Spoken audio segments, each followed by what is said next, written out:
part of human nature. So yoga people are also still human beings. Yeah. So, you know, everyone's got their insecurities or their desire to be successful and do well, or maybe to please their teacher or be, you know, respected in some way by their peers. So all of that, it plays a role because even yoga teachers are just human beings. Yes.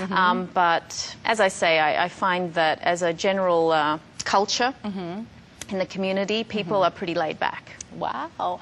What do you think about men doing yoga? I know that internationally men do, but this will be something more, a little bit different here in our Korean culture. We do have men do it, but not as many as women doing this. So tell us about men doing yoga.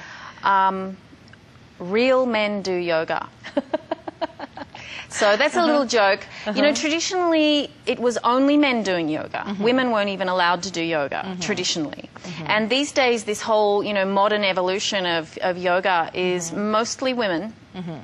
But not only, and in Korea I've noticed in particular, all the courses I teach, there's very rarely a man in the room. Okay. I think that men perhaps don't realize what a challenging workout yoga can be, depending on how you adapt the practice. Because as I say, you can also do a simple practice that is mostly meditative and breathing. But for many of us, we also get a kick out of a really physically challenging practice. And yoga can do that too. And perhaps not many men know that yet. But if they come to one of my classes, they find out pretty quick. Wow. Wow. Interesting. Now I have a quick question for you. We often ask this in different, you know, segments of the show, but we've actually will probably film you slightly of that. What's your favorite motto or quote that you live by? And if you can share with us, you know, with our viewers. My favorite motto, well, there's one that I'm liking at the moment that my friends and I, we keep sharing this and reminding each other. Let me see if I can get it right in English, because we're usually talking about it in German. You can say it in German as well, too. We love it when you speak different languages. In fact, say it once in German for us. Right, okay. Letztendlich wird alles gut. Und wenn es noch nicht gut ist, ist es noch nicht das Ende. So I'll say that in English. Okay. In the end, everything's going to be fine. And if it's not fine yet, then it's not the end yet. Beautiful. Wow. That's very, I think, yeah, this, do you think you would have had a different famous, you know, favorite quote or motto before doing yoga? I don't think before I did yoga I even thought in those terms. You know, I think yoga really was for me the doorway into exploring philosophical concepts and exploring what kind of attitude to life, you know, what kind of feeling I was reflecting onto life and how that reflects back to me and how it makes me feel. So yoga was probably my doorway into all of that kind of stuff. Wow. Wow. Now, how do we know in terms of instructor level, you know, who is a fabulous instructor, who is not, and, you know, because we don't know much about yoga and we're starting to get into it, especially in Korea, we're starting to get into it more. So how do we know this? And we know that you're, you know, internationally, you know, renowned yoga instructor, but how do we differentiate, and the length of time or what? Well, truly, it can be difficult because only because somebody has like fancy credentials doesn't mean that you're going to find them a good teacher, because a good teacher is someone who inspires you and has some kind of effect on you that just opens you up to learning.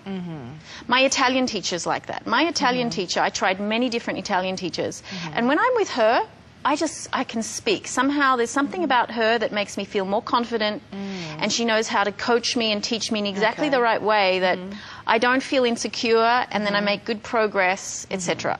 So a really good teacher, you know, it's not the only thing to have like fancy credentials, but you should definitely look into what kind of education a teacher has. So look into what is their education, and definitely recommendations are good.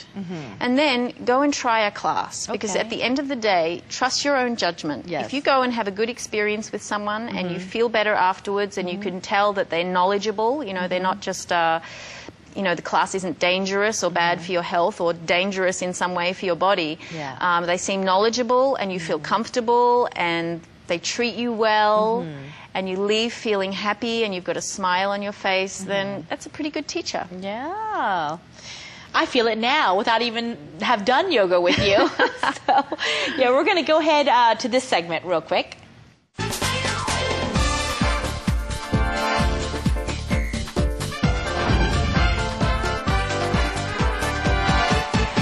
Okay, yeah, what is this you have, the star donation? So I brought this along. This is the kind of yoga anybody can do. Okay. All right. This is part yoga too. Yeah, this is all about relaxation and soothing your mind and getting a little bit in touch with your essence. So you lie down on your back. Okay. And this is an eye pillow, and it's filled with flaxseed and lavender. So smells very nice. And the lavender has a relaxing effect. Okay. And what you do is you just lie back. It's very soft. It's with silk. Okay. And you put it on your eyes like that.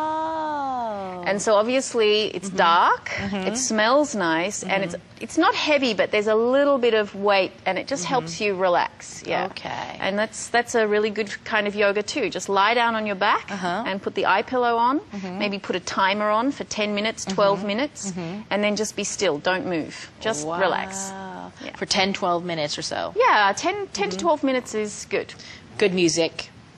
With or without music, as you like. You know, sometimes we get so much noise all day, so much input, that silence can be also very soothing, very beautiful. Very nice, wonderful.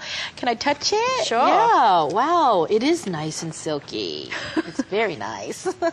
Thank you so much. But we're going to have to already say goodbye to everyone. So if you want to wave together and say goodbye. Bye. Bye.